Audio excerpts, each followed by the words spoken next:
இன்னைக்கு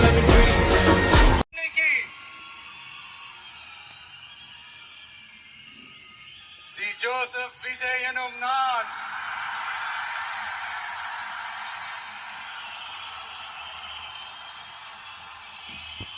அத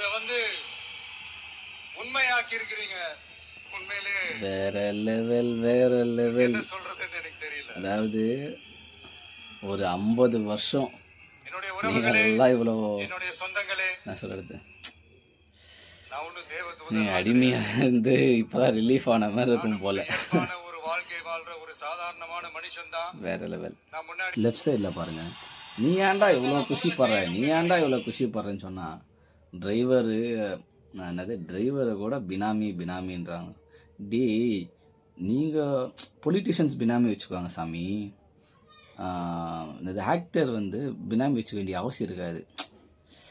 ஏன்னா அவங்க அப்பா இருப்பாங்க, அவங்க அம்மா இருப்பாங்க. ஏன்னா அவங்களுக்கு சேலரின்ட்டு ஒன்று அனௌன்ஸ் பண்ணிடுவாங்க தெரியுமா, அப்போவே அவங்களுக்கு டேக்ஸ் ஃபிக்ஸ் ஆகிடும்.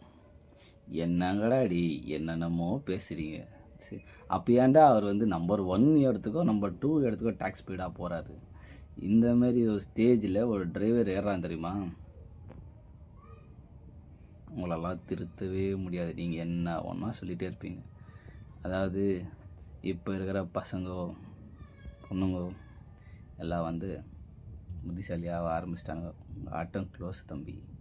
நாங்கள்லாம் ஒரு ஆஃபீஸ்லேயே எவனும் பர்மனெண்ட்டாக இருக்கக்கூடாதுன்னு எழுதுவோம். நீங்கள் மட்டும் பர்மனெண்ட்டாக உட்காந்துட்டு இருப்பீங்க.